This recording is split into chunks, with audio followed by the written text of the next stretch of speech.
E se você perdesse tudo na infância e decidisse virar o demônio mais forte do mundo para se vingar? O protagonista vivia com o avô, que trabalhava como agente funerário, mas na verdade escondia um passado muito mais importante. Ele era conhecido como Lâmina Demoníacas de Setes Ramificações Bujânia. Um dia, inimigo apareceu e assassina o avô. Ele é brutalmente atacado, envenenado e tem os 2 braços cortados ao mesmo tempo, ficando à beira da morte. Mesmo assim, o avô faz um último pedido: que o neto não busque vingança. O protagonista recusa. Ele não aceita engolir aquilo. Desde pequeno, o avô dizia que o garoto tinha bons olhos, algo raro, como se tivesse sido abençoado por Deus. Ao analisar o corpo do avô, o protagonista percebe que o ataque foi extremamente calculado, o que prova que o assassino era profissional. Consumido pela dor, ele decide entrar na aliança demoníaca, com o objetivo de se tornar forte.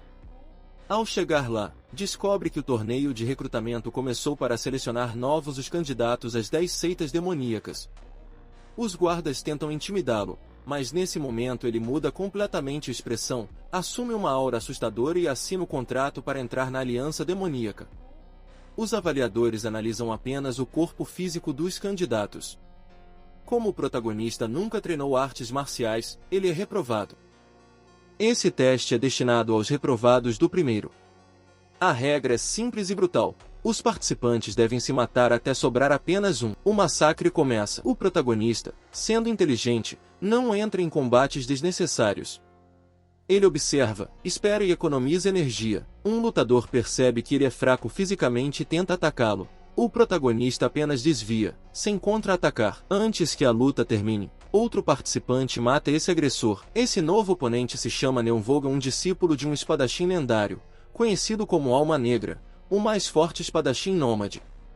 Cheio de arrogância, ele zomba do protagonista, dizendo que ele tem bons olhos, mas nunca aprendeu artes marciais. Enquanto é humilhado, o protagonista observa tudo com calma e percebe a fraqueza fatal do adversário, o excesso de confiança e a mania de se exibir. O discípulo acredita que a luta já está ganha e abaixa a guarda. Nesse instante, o protagonista age, desvia do ataque, avança, crava uma adaga diretamente no pescoço do inimigo. Assim, o protagonista se torna o único sobrevivente do segundo teste. No terceiro teste, os sobreviventes são levados para a Ilha Infernal. Logo na chegada, um guarda explica as regras. Cada participante deve escolher uma caverna para viver durante o teste. A Ilha Infernal abriga 10 instalações de artes marciais, cada uma contendo um estilo diferente. Os participantes podem aprender apenas uma arte marcial, ou aprender várias. A escolha é totalmente livre. O protagonista estranha essa etapa. Depois do segundo teste, que foi uma verdadeira carnificina, comparado a isso, o terceiro teste parece bondoso demais. Desconfiado, ele decide explorar a ilha por conta própria. Durante sua exploração, o protagonista encontra uma construção esquecida, o pavilhão da besta ambulante. Esse lugar já foi grandioso. A única razão para o pavilhão ainda existir é o seu passado. Ali produziram alguns dos mestres marciais mais fortes da época. É ali que o mestre do local, Savou, aparece de forma misteriosa, emergindo do chão. Savou analisa o garoto friamente e afirma que, à primeira vista, Buelxiol é extremamente frágil. Segundo ele, até gênios sofrem para aprender essas técnicas. Mesmo ouvindo isso, Elciol não recua. Surpreso com a atitude do garoto, Savou decide aceitar treiná-lo e inicia o treinamento imediatamente. A primeira ordem de Savou é brutal.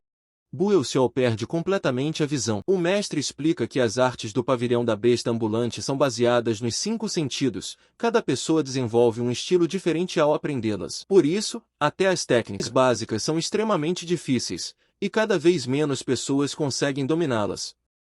Savou ordena que Elciol permaneça cego por mais tempo.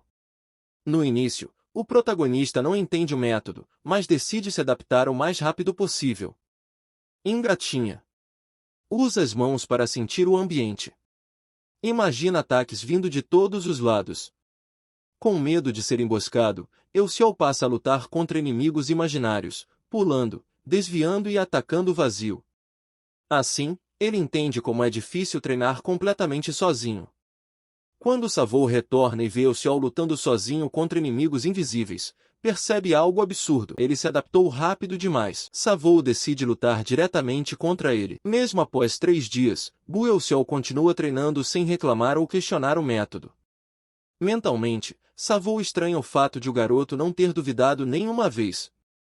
Questionado, Elciol responde com calma. A essência das artes do pavilhão da besta ambulante é alcançar a iluminação sozinho. Então ele acreditou que havia um motivo por trás do treinamento. Essa resposta deixa Savou em choque. Durante um ataque, algo muda. Mesmo cego, Elciol afirma que consegue ver o caminho da espada. Pela primeira vez, ele bloqueia um golpe do próprio mestre. Mesmo sabendo que Elciol ainda não poderia superá-lo em apenas 3 dias, Savou entende que encontrou algo raro. Ele entrega ao garoto algo que parece água comum, mas revela ser a água espiritual da fonte suprema, algo que guardou por toda a sua vida. Savou finalmente admite. Buelsiol é o gênio único que ele esperou durante toda a sua vida. Mesmo após evoluir absurdamente, Buelsiol reconhece seus próprios limites. Ele admite que ainda não é forte o suficiente para enfrentar Savou, o mestre do pavilhão da besta ambulante, de igual para igual. Savou para de atacar, começa a gargalhar e a visão do protagonista volta faz uma proposta inesperada. Ele diz para Elciol abandonar a ideia de se tornar um candidato às 10 seitas demoníacas e permanecer no pavilhão da besta ambulante como seu discípulo direto. Savou promete que, se ele ficar, em 10 anos Buelsiol se tornaria um mestre artista marcial demoníaco de altíssimo nível. Elciol reflete com sinceridade. Ele reconhece que Savou não está mentindo. Mas então pensa no assassino de seu avô.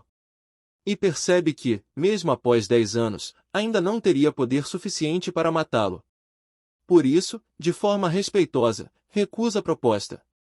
Savou entende que a decisão é definitiva e não insiste mais. Os dois se despedem.